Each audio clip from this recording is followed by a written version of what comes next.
大家好，我是曹峰。今天我们来修一个空调的变频板，故障描述说是报16通讯故障。现在已经把工装接好了，直接上电试一下。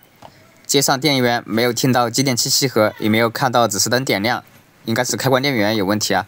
然后我们用检测仪连接测试，一直提示正在连接中，确实是通讯有问题。先测一下电源输出，5伏没有，12伏没有，15伏、8伏左右。显然不正常啊！测一下电源输出有没有短路，这组没有短路，这组没短路，这组没短路，这个也没有短路，看来电源输出是没有短路的。测量母线电压有直流300伏，正常。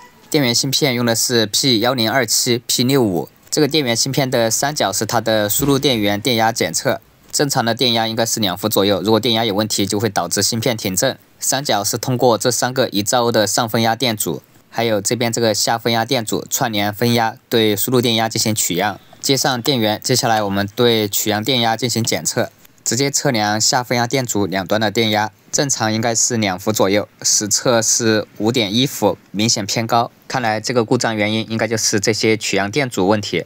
先给主滤波电容放电，避免触电。按经验来说，是这3个1兆欧的上分压电阻有问题导致的，我们直接把它换掉。现在把这3个电阻都换好了，我们再上电试一下。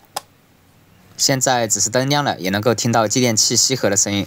再次用这个空调检测仪连接测试一下，看一下能不能连接上通讯。